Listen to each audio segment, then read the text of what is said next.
está assentado no trono do seu coração? Esse é o tema de hoje. Amém? Era só para ver se os vasos estavam ligados. Vamos lá? A partir do verso 1, eu estou lendo na Bíblia King James Fiel. No ano em que o rei Uzias morreu, eu vi também o Senhor assentado sobre um trono alto e exaltado, e o seu séquito enchia o templo. Acima estavam os serafins. Cada um tinha 6 asas. Com 2 cobriam a face, com 2 cobriam seus pés, e com 2 voavam.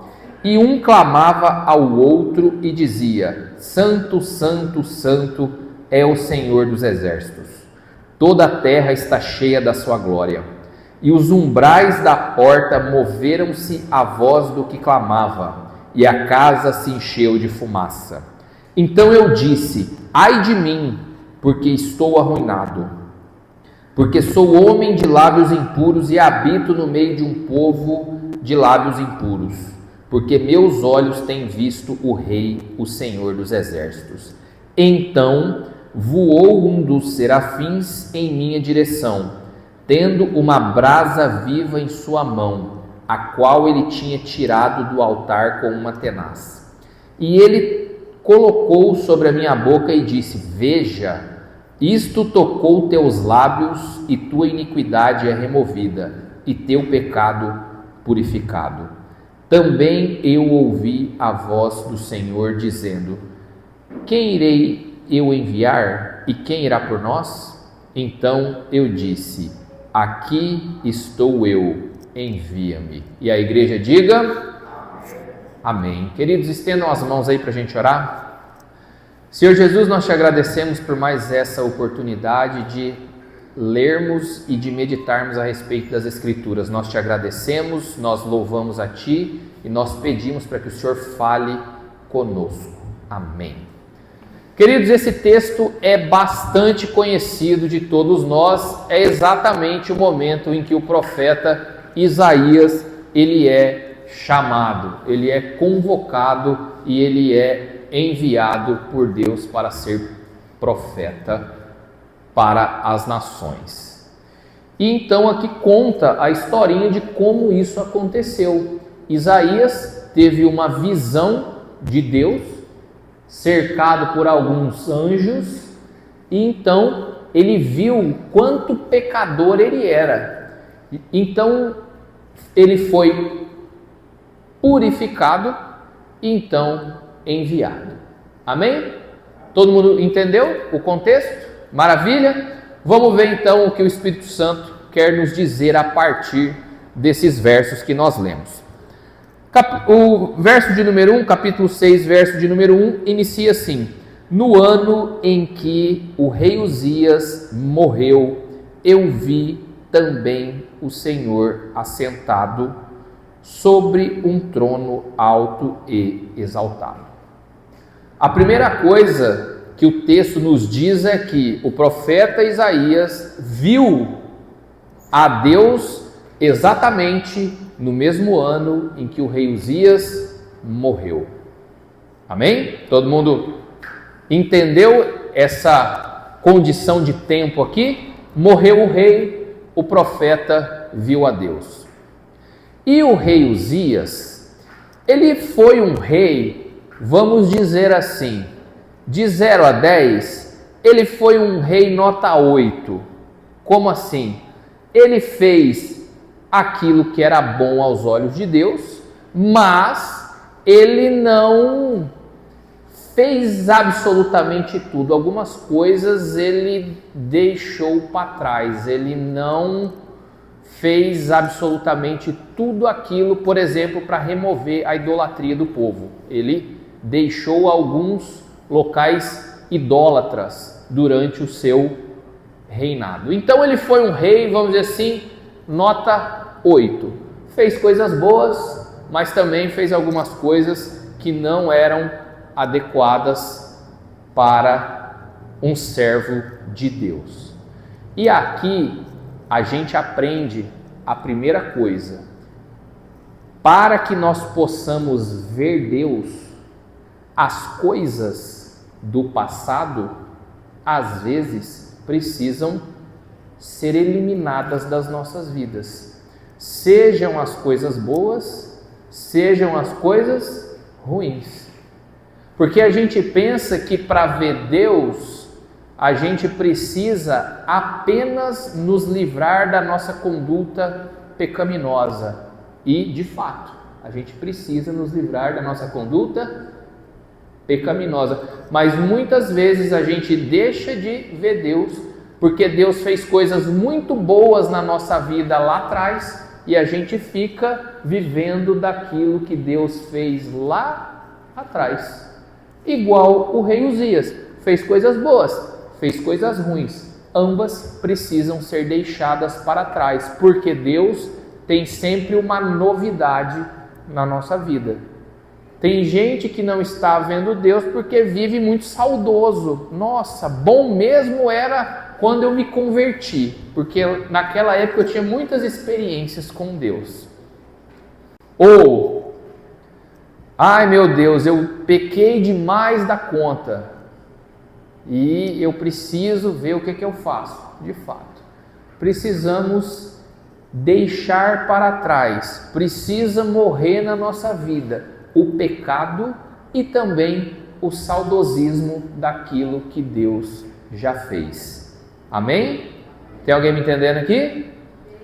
A segunda coisa que a gente pode aprender com essa visão do profeta é que, pelo que conta a história, o rei Uzias, ele era meio aparentado do profeta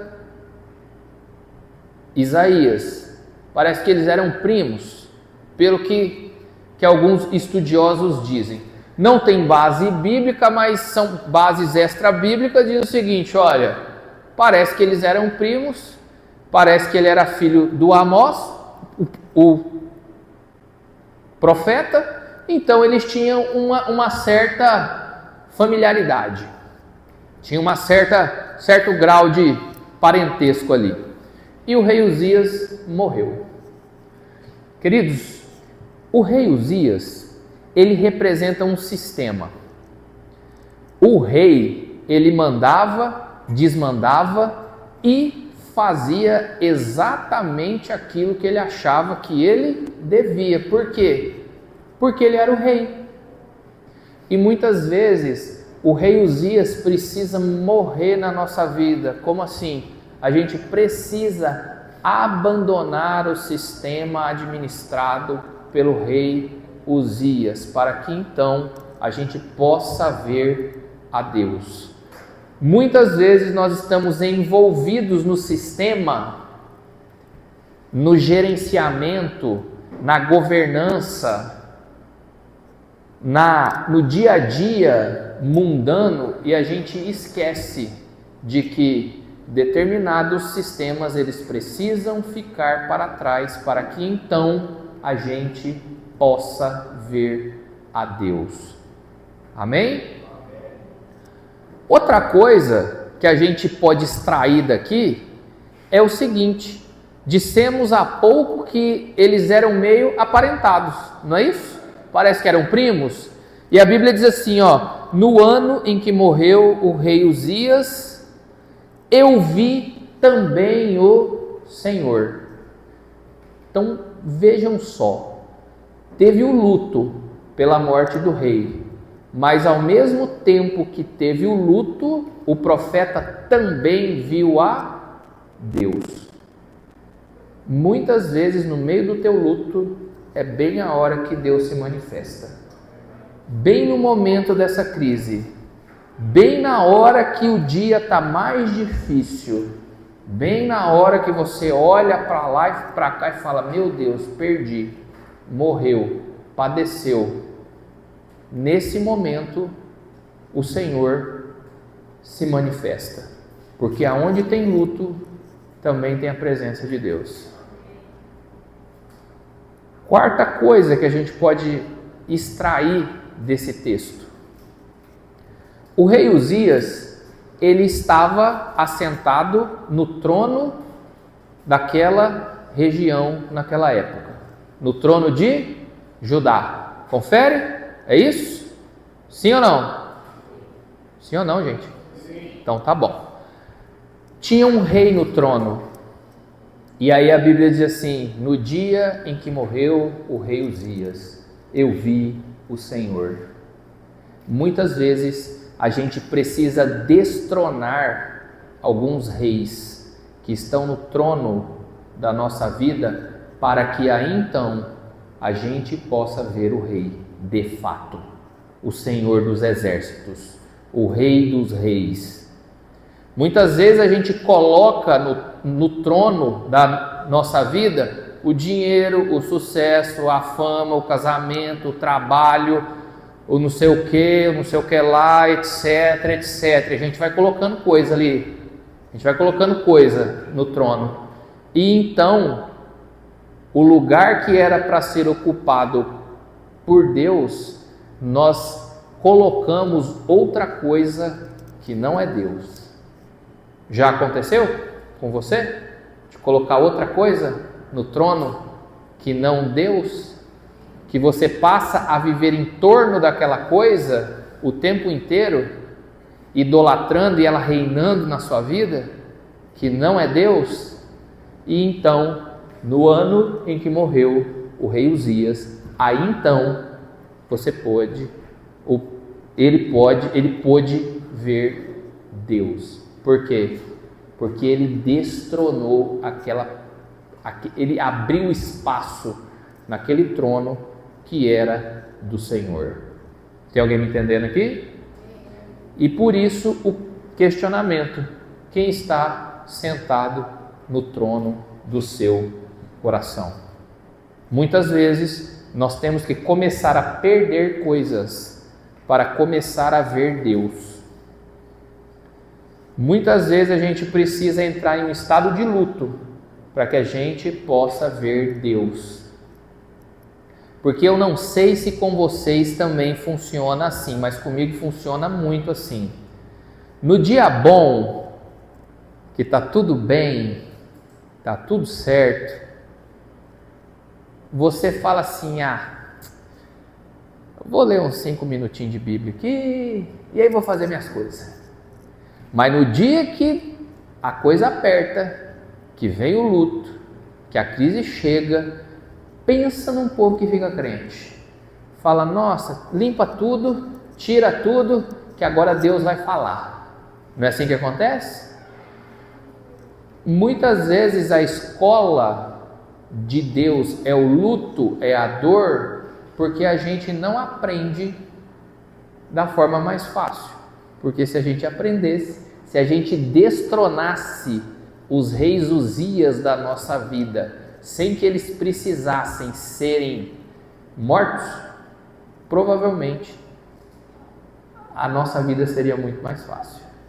Tem alguém me entendendo aqui? Amém? E aí, o verso de número 1 segue dizendo assim: e o seu séquito enchia o templo. Só marquem aí na Bíblia de vocês: enchia o templo. Só gravem isso, que a gente vai tratar desse tema mais adiante. Eu só preciso que vocês entendam agora que a glória de Deus enchia o templo. E aí a gente passa para o verso de número 2, que diz assim: acima estavam os serafins, cada um com 6 asas. 2 cobriam sua face, 2 cobriam seus pés, e 2 eles voavam. E aqui os serafins, eles ensinam para a gente como nós devemos entrar na presença de Deus. Eles tinham 6 asas. Com 2 eles cobriam a face. Isso significa dizer que você nunca vai ver a glória de Deus completamente. Não aqui. Lá você vai ver. Aqui, não. Então entendam uma coisa: Deus, ele é muito grande, muito santo, glorioso, imenso. Ele mostra a sua glória para a gente em doses homeopáticas, porque senão nós não aguentamos. Então a gente ora e fala: Deus, rasga o céu, Deus, vem na tua presença gloriosa. Ele entende o que a gente quer dizer. É a gente entrando com as asinhas aqui, ó, para não ser agredido pela presença de Deus. Tem alguém compreendendo? Alguém já recebeu a glória de Deus? Já teve essa experiência? É terrível, né? Se você chora, você fala de Deus, é você mesmo, né? Porque é pancada. As outras duas asas cobriam os pés. Entenda uma coisa, queridos, e eu preciso também entender. Quando você chega na presença de Deus, tira a sandália, porque ali é terra santa. Como assim, Mateus? Não estou entendendo. Chega humilde, querido. Rendição. Cobrir os pés é você entrar na presença de Deus humildemente, rendido, prostrado, respeitosamente. Por quê? Porque Ele é o Deus que é santo, santo e santo. E a terceira coisa que eles nos ensinam é que as outras duas asas eles voavam. Significa dizer que na presença de Deus nós temos liberdade. Você tem liberdade para acessar a Deus. Jesus, na obra da cruz, Ele rasgou o véu de cima a baixo, então Ele deu pleno acesso para nós ao Pai, por intermédio do seu sangue. E nós temos liberdade na presença do Pai. Significa o quê? Entrou, você tem liberdade para falar, para pedir, para chorar, para dizer que está difícil, para dizer que a família não vai bem, para dizer que você está em crise, para dizer que você ama Ele, que você adora Ele, que você gosta muito dEle, que está bom, que está ruim. Você tem liberdade para transitar na presença de Deus. Então percebam o protocolo. É simples. A glória de Deus, ela é muito forte, então você não vai ter acesso a toda ela. Segundo, você vai chegar humildemente. Terceiro, você tem liberdade para falar com o seu Pai. Amém? Entenderam o protocolo? Agora é botar em prática em casa. É simples assim. Amém? O verso de número 3 segue dizendo o seguinte: e um clamava ao outro e dizia: Santo, Santo, Santo. E olha que interessante, a Bíblia diz que um clamava ao outro. Um serafim clamava ao outro. O que é isso, Mateus? Um olhava para o outro e falava assim: Santo, Santo, Santo. Aí o outro olhava para um e falava assim: Santo, Santo, Santo. Significa o que, Mateus? Significa que quem tem que entender que Deus é santo é a gente, porque Ele sabe que Ele é santo. A gente que precisa entender a respeito da santidade de Deus. Por isso que um dizia para o outro: é santo. O outro falava: é santo. Porque Deus já sabe que Ele é santo. Ele não precisa se provar para ninguém. Quem precisa entender da santidade de Deus somos nós. E o clamor deles era bem simples: Santo, Santo, Santo é o Senhor. Isso daqui, Santo, Santo, Santo, não foi uma vez não, foram 3 vezes, né? Santo, Santo, Santo. Isso aqui significa que eles resumiram toda a glória, a majestade, o caráter, a vida de Deus numa palavra só, que traduzida do original lá, esse santo significa separado. Significa dizer o seguinte: Deus, Ele é completo. Tudo, absolutamente tudo está nele. ele está separado de todas as demais coisas que permeiam tudo. Ele está separado, ele é maior do que tudo isso, ele é melhor do que a gente pensa, ele é etc. Como eles resumiram isso? Santo, santo, santo. Aí um olhava para o outro, santo, e para o outro, santo, santo, santo. Entendam uma coisa, queridos, Deus é santo, ele é separado de todas essas barbaridades que a gente vê aqui, absolutamente separado disso. A glória dele está para além de tudo aquilo que a gente pode imaginar. E a forma de resumir tudo isso é falar da sua santidade. Ele é santo. Amém?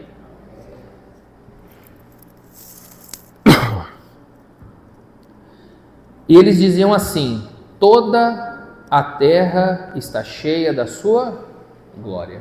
Isso aqui é muito confrontativo, né? Um anjo olhava para o outro e falava assim: santo, santo, santo é o Senhor. E aí eles encerram dizendo assim: toda a terra está cheia da sua glória. Aí a gente olha em volta e a gente só vê barbaridade, não é isso? A gente olha e fala: meu Deus, só tem injustiça, só tem coisa feia, só tem barbaridades, só tem isso, só tem aquilo outro, não é assim? Se assistiu o jornal das 7 horas da manhã, do meio-dia, das 6 ou das 9 horas da noite, você só vê absurdos, não é isso? Pois é, não é isso que a Bíblia diz a respeito da terra. A Bíblia diz que a terra está cheia da glória de... Então o problema não é Deus, o problema é a gente que pegou a terra e esculhambou com ela. Porque para Deus, olhando de lá, a terra dele está cheia da sua glória. A gente que precisa ajustar o nosso óculos e começar a se mover da forma que a Bíblia diz que a terra é. A Bíblia diz que ela é cheia da glória de Deus. E o que a gente precisa fazer? Expressar a glória de Deus. Tem alguém me entendendo aqui? Tem alguém expressando a glória de Deus por onde passa? Ou não? Verso número 4: e os umbrais da porta moveram-se à voz do que clamava. Olha que loucura isso aqui. Quando eu li isso aqui, eu estava de frente com uma porta. Tem um vaso aqui que é engenheiro, e tem outro vaso ali que é. Umbral é o quê? É o entorno da porta, não é? O batente, soleira, é o esquadro da porta, não é isso? O portal. Aí a Bíblia diz assim: e os umbrais da porta se moveram à voz dos que clamavam. Veja bem, não era a porta que se movia, eram os umbrais. Porque a porta é móvel, você abre e fecha ela, não é isso? Abre e fecha. O portal não é móvel, o portal ele é fixo. Mateus, não entendi, vou te explicar.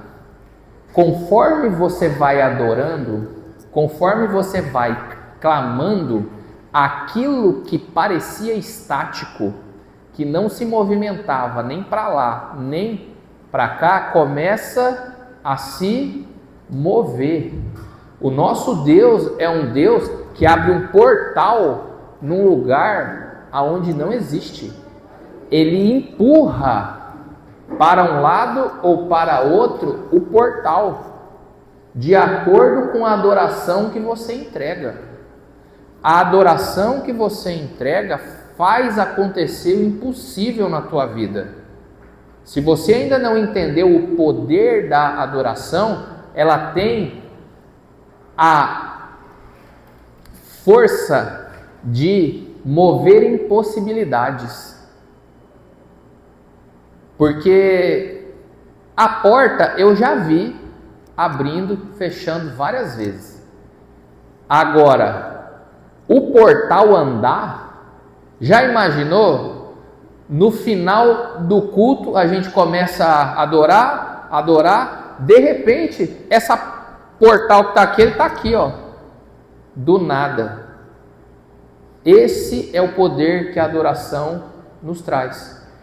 Mudar o cenário de impossibilidade, aquilo que era estático, pode ser mudado de lugar. Então, se você tem uma impossibilidade na sua vida, a chave para que o portal ande é que você comece a clamar a Deus. E aí, a partir de então, ele vai se sentir confortável para que ele empurre para um lado ou para outro para que você passe. Mateus dá um exemplo. José, na Bíblia, não tinha o cargo de governador. Não tinha.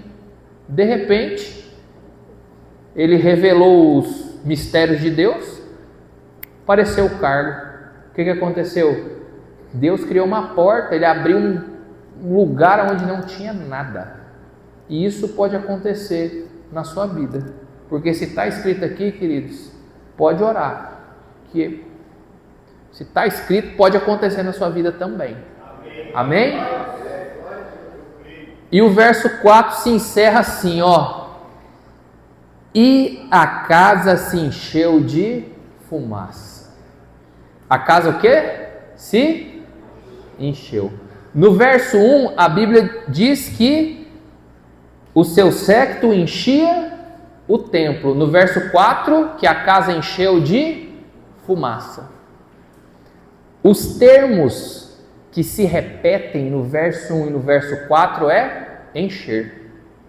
Mateus, qual que é a medida de Deus? Cheio. Ah, Mateus, eu preciso de uma métrica para saber se é Deus. Está cheio? É Deus. Não está cheio? Não é Deus. Deus encheu o templo, Deus encheu a casa, Deus preenche tudo. Deus preenche absolutamente tudo. E é exatamente assim que Ele quer se apresentar na sua vida. Ele quer encher a sua vida toda, em todos os lugares. No casamento, no ministério, na adoração, no trabalho, no futebol, no vôlei, no beach tênis e etc. Amém? Em todos os lugares, essa é a medida de Deus. Quanto? Cheio. Verso de número 5 começa com Isaías agora. Até aqui foi relatada a experiência que Isaías viu. Ele viu Deus. Ele viu o que acontecia ali. A partir de agora, com o que ele viu, o texto vai se desdobrar. E o verso de número 5 começa assim: Então disse eu, ai de mim, porque estou arruinado, porque sou um homem de lábios impuros e habito no meio de um povo de impuros lábios. Porque meus olhos têm visto o Rei, o Senhor dos Exércitos. A primeira coisa que Isaías fez, depois de ter a visão de Deus, foi dizer: ai de mim. E é legal esse termo usado por ele, porque se vocês voltarem no capítulo 5, e depois vocês quiserem olhar em casa, olhem, ele profetiza contra muita gente, dizendo assim: ai de fulano, ai de ciclano, ai de não sei o que, ai de não sei quem, ai que fulano faz aquilo, ai que fulano faz aquilo outro. Quando ele vê Deus, ele vira para ele e fala assim: ai de mim. Queridos, quando você vê Deus, você começa a parar de enxergar problema nos outros e começa a enxergar os seus. Ai de mim. Ai, Mateus, eu não tenho problema nenhum. Então você ainda não viu Deus, querido. Porque quando você estiver diante da santidade de Deus, a única resposta mais plausível que nós temos é: ai de mim, porque estou arruinado. A presença de Deus traz uma percepção de que a gente é pecador e precisa de ajuda, de tal forma que você já não vira mais o seu canhão para os outros.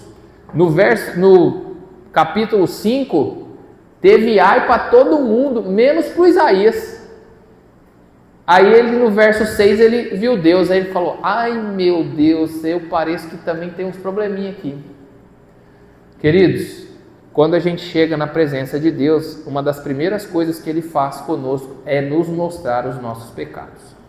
Se você começou a ver os pecados da sua vida e ver que precisa melhorar e ver que precisa de um Salvador, parabéns, você começou a ver Deus. Não existe vida com Deus sem reconhecimento dos nossos pecados, sem os reconhecimentos das nossas falhas, sem o reconhecimento de que a gente precisa se santificar para ser santo como Ele é santo. E Isaías não para por aí, ele vai para o próximo verso e diz o seguinte: então voou um dos serafins em minha direção, tendo uma brasa viva em suas mãos, a qual ele tinha tirado do altar com uma tenaz. E ele colocou sobre a minha boca e disse: veja, isto tocou teus lábios, e tua iniquidade é removida, e teu pecado purificado. Olha o movimento, como é que é? Isaías viu Deus, reconheceu: ai de mim, que sou um homem de impuros lábios. O próximo passo, depois de reconhecer que a gente tem um monte de coisa que precisa ser melhorada, aí entra a intervenção divina. Então veio o anjo com uma brasa na sua mão, que ele retirou do trono com uma tenaz. Queridos, você quer ter livramento? Você quer ter perdão? Você quer ter restauração? Você quer ter a ação de Deus na tua vida? Comece a reconhecer que você precisa. Comece a mostrar as áreas que você precisa para Deus. Porque eu não sei se você sabe, onde não tem arrependimento, não tem ação de Deus. Porque se você acha...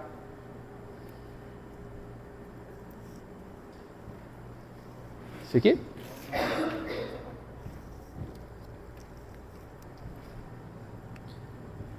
Oi.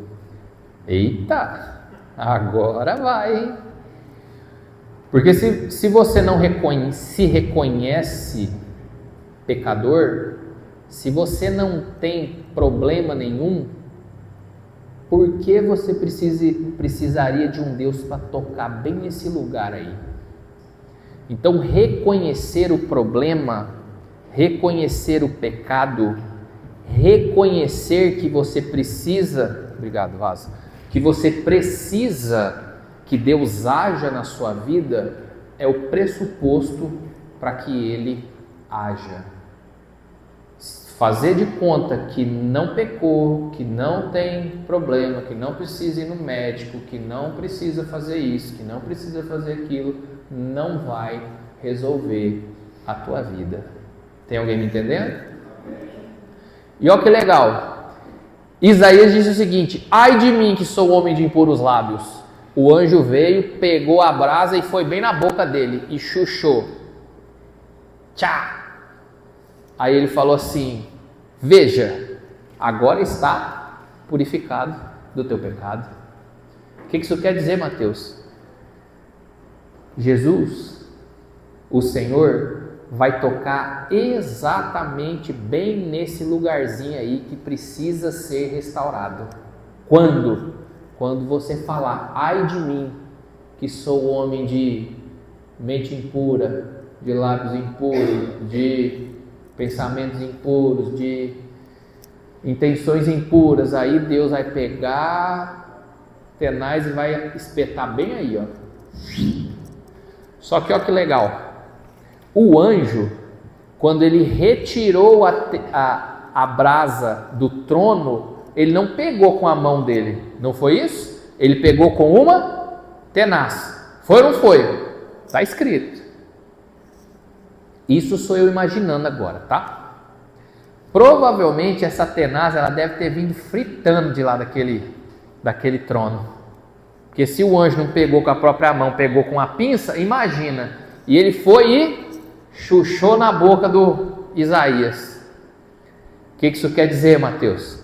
Que vai doer o tratamento. Muito provavelmente vai doer. Quando você falar, ó, Jesus, é isso aqui, ele vai falar, então eu vou passar bucha agora. E vai doer. Então, a gente precisa saber disso, porque tem muito crente desistindo, e eu já pensei em desistir várias vezes, porque Jesus começou a me tratar. E ele começou a tocar em pontos que eu mostrei para ele, mas eu gostaria que fosse assim, sem dor, metiolate sem dor. Não existe esse protocolo no reino de Deus. Vai doer. A mentira para sair daí de dentro, ela vai ser arrancada. Provavelmente a raiz do problema que você tem, ela deve estar profunda.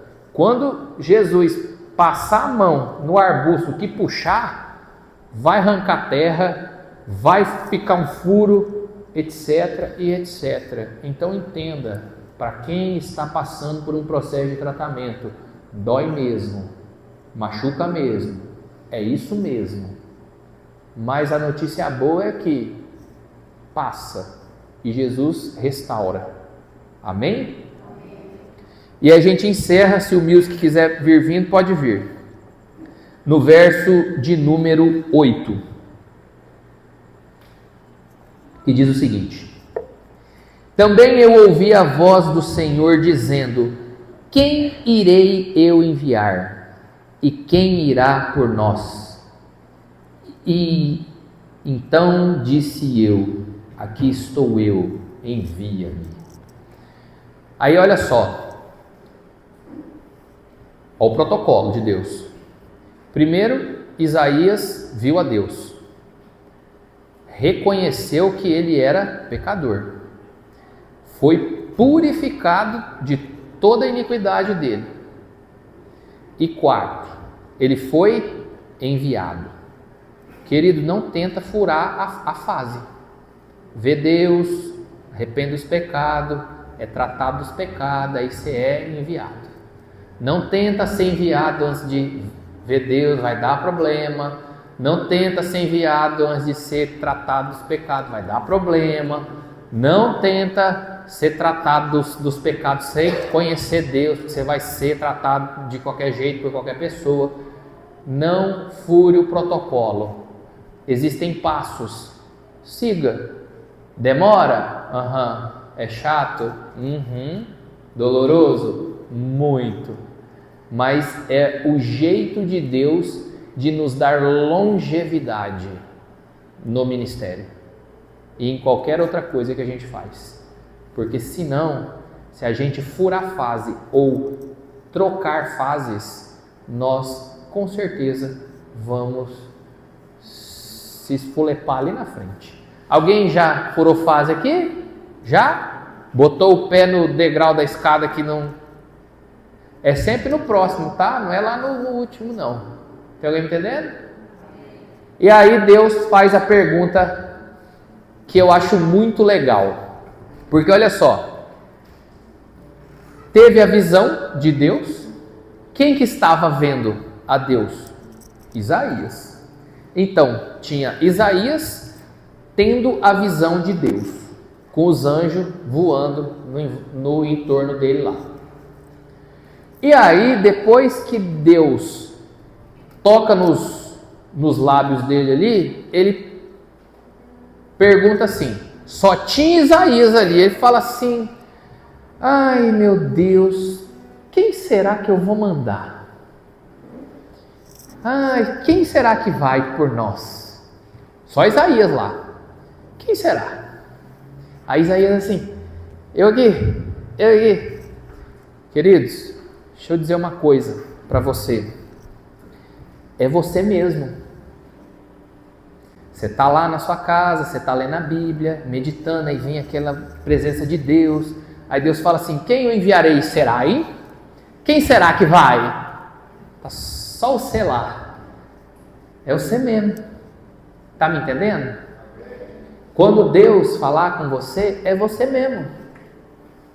E eu acho isso aqui tão, assim, isso é tão infantil, que é até assim, não é possível que está escrito isso aqui na Bíblia. Só Isaías, ele fala assim: quem será que eu vou mandar, hein? Queridos, é você mesmo, filho.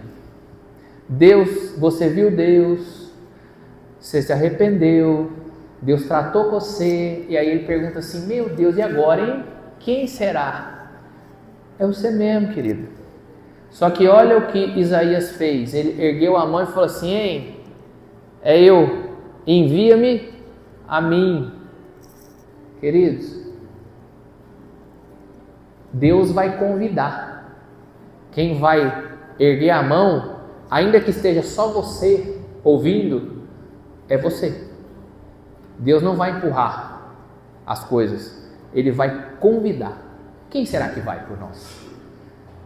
E aí você vai erguer a mão e falar: eu mesmo. Ô Senhor, é eu mesmo aqui, ó. Só tá eu aqui nesse quarto aqui, ó. A pergunta é para mim mesmo. É eu mesmo que vou. Uma vez eu tive uma experiência com Deus assim, ó. Eu estava no quarto orando e o Espírito Santo ele me deu um comando: você vai fazer isso, isso, isso, e você vai falar com fulano de tal. Aí eu pensei assim: eu? Ele falou: é você. Aí eu falei assim: Senhor, se for o Senhor falando comigo, me confirma agora, porque daí eu vou. Quando eu terminei de fechar a boca, eu estava ouvindo um louvor aleatório. Por Deus que isso aconteceu. Na música do meu Spotify, começou a falar o sobrenome do cara que eu tinha que conversar. Eu falei: não é possível. Aí o Senhor falou, ele falou: quem será que vai por nós, hein? Eu falei: eu. Ele falou: tá entendendo, querido? É você mesmo. Quando a experiência acontecer, é com você mesmo. Tem alguém me entendendo aqui? Se coloquem de pé para a gente encerrar.